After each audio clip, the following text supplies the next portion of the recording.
नमस्कार दोस्तों, मेरा नाम है विमल सिंह। बालाजी स्टडी अड्डा में आपका स्वागत है। डेली सुबह 6 बजे हम आपको 10 करंट अफेयर प्रोवाइड करा रहे हैं। तो हम देखेंगे आज की यानी कि 17 सितंबर 2020 की करंट अफेयर पर आधारित कुल जो है वो 10 प्रश्न और एक प्रश्न पिछली करंट अफेयर से हम आपसे भी पूछेंगे। तो चलिए शुरू करते हैं।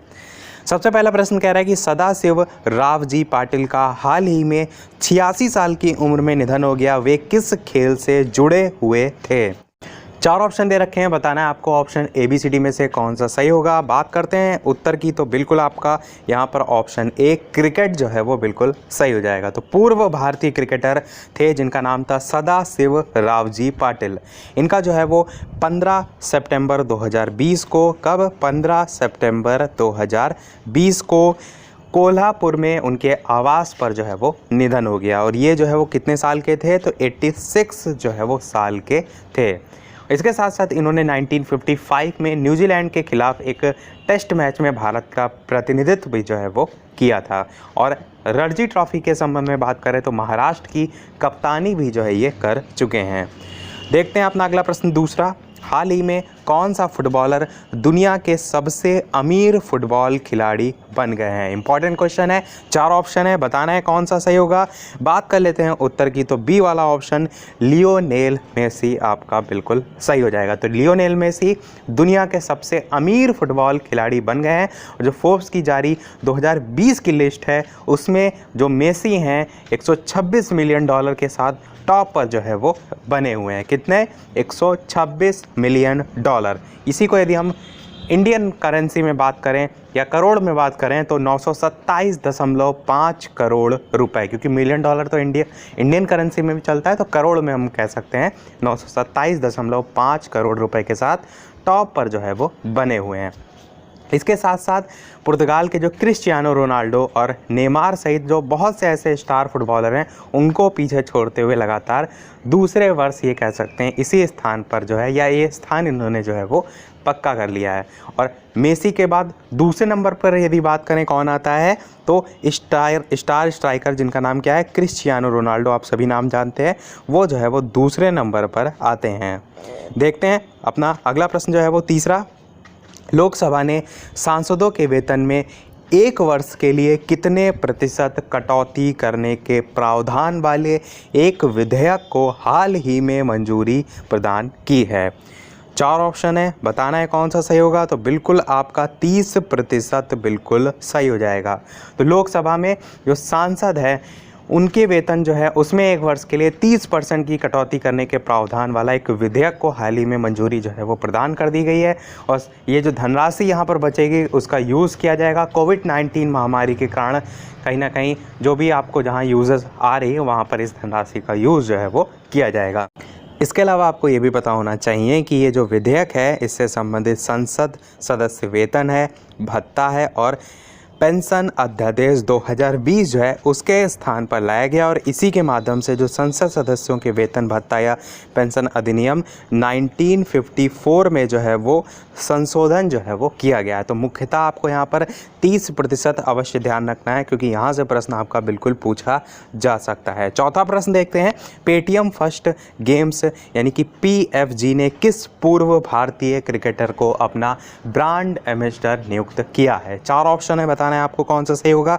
तो बिल्कुल आपका सचिन तेंदुलकर बिल्कुल सही हो जाएगा। तो वित्तीय प्रौद्योगिकी क्षेत्र की कंपनी पेटीएम की सहयोगी कंपनी पेटीएम फर्स्ट गेम्स जो है उसने पूर्व भारतीय क्रिकेटर सचिन तेंदुलकर को अपना ब्रांड एम्बेसडर नियुक्त किया है। तो पेटीएम फर्स्ट गेम्स जो है वो पेटीएम की ही कंपनी है, पर आप उसको कह सकते हैं कि उसकी एक सहयोगी कंपनी है। तो उसी में इनको नियुक्त जो है वो किया गया है। तो आपका ऑप्शन डी सही हो जाएगा। देखते हैं अपना अगला प्रश्न 5वां। विश्व ओजोन दिवस निम्न में से किस दिन मनाया जाता है? 4 ऑप्शन है, बताना है कौन सा सही होगा। तो बिल्कुल आपका 16 सितंबर सही हो जाएगा। पर्यावरण पोर्शन का फेवरेट क्वेश्चन है, बहुत बार पूछा जाता है। तो प्रत्येक साल विश्व ओजोन दिवस कब मनाया जाता है? 16 सितंबर को मनाया जाता है। और उद्देश्य क्या है? विश्व भर के जो लोग हैं उनके बीच पृथ्वी को सूर्य की हानिकारक जो अल्ट्रा वायलेट किरणें होती हैं उससे बचाने और हमारे जीवन को संरक्षित रखने वाली जो ओजोन परत है उसके विषय में जागरूकता फैलाने से संबंधित जो है वो होता है। प्रश्न ये उठता है कि पहली बार कब मनाया गया था, तो बिल्कुल आपको पता होना चाहिए कि 1995 में पहली बार विश्व ओजोन दिवस मनाया गया था। देखते हैं अपना अगला प्रश्न छठा, कोविड-19 के खिलाफ लड़ने वाले स्वास्थ्य कर्मचारियों के लिए प्रधानमंत्री गरीब कल्याण पैकेज बीमा योजना को अगले कितने महीनों के लिए बढ़ा दिया गया है। 4 ऑप्शन दे रखे हैं, बताना है आपको इन चारों में से कौन सा सही होगा। तो बिल्कुल आपका 6 महीने के लिए जो है वो बढ़ा दिया गया है। तो प्रधानमंत्री गरीब कल्याण पैकेज बीमा योजना को अगले 6 माह के लिए बढ़ा दिया गया है। इसे इस वर्ष 30 मार्च को 90 दिन की अवधि के लिए घोषित किया गया था और ये केंद्रीय योजना जो है वो सामुदायिक स्वास्थ्य कार्यकर्ता जो हैं सहित उन स्वास्थ्य सेवा जो प्रदाता हैं उनको 50 लाख रुपए तक के जो बीमा है उसके दायरे में जो है वो लाता है।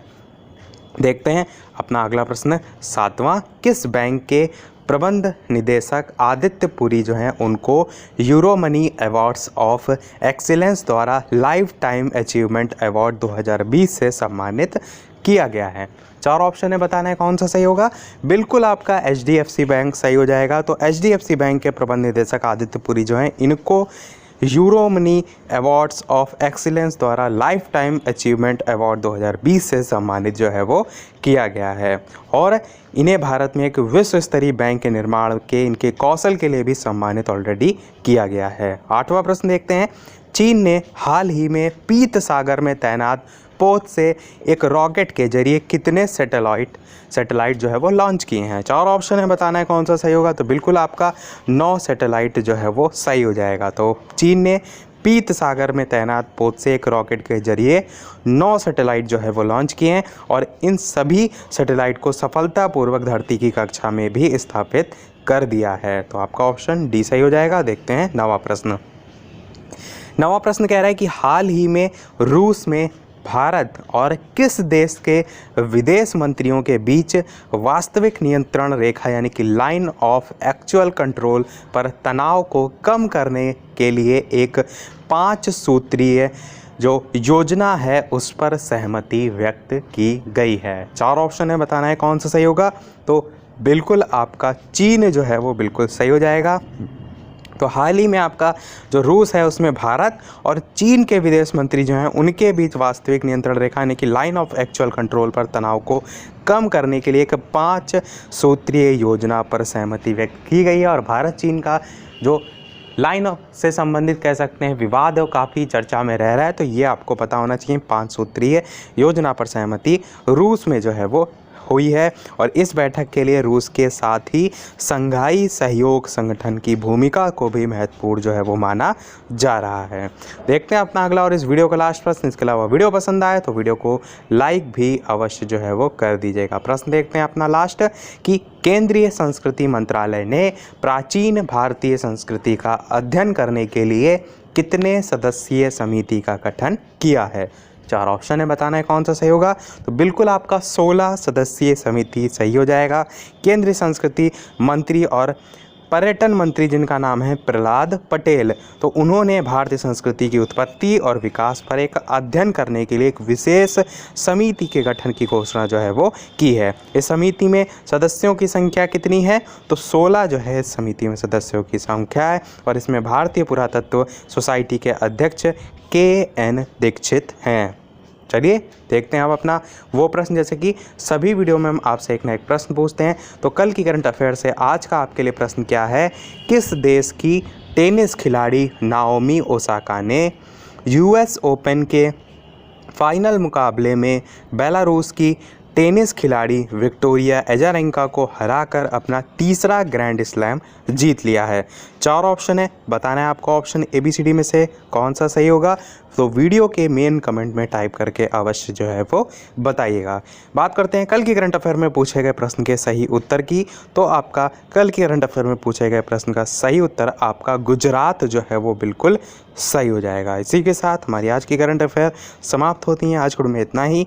वीडियो पसंद आया हो लाइक अवश्य कीजिएगा, नए हैं चैनल पर सब्सक्राइब जरूर कीजिएगा। चलिए मिलते हैं अगले वीडियो में नए टॉपिक के साथ। तब तक के लिए नमस्कार। Thank you for watching.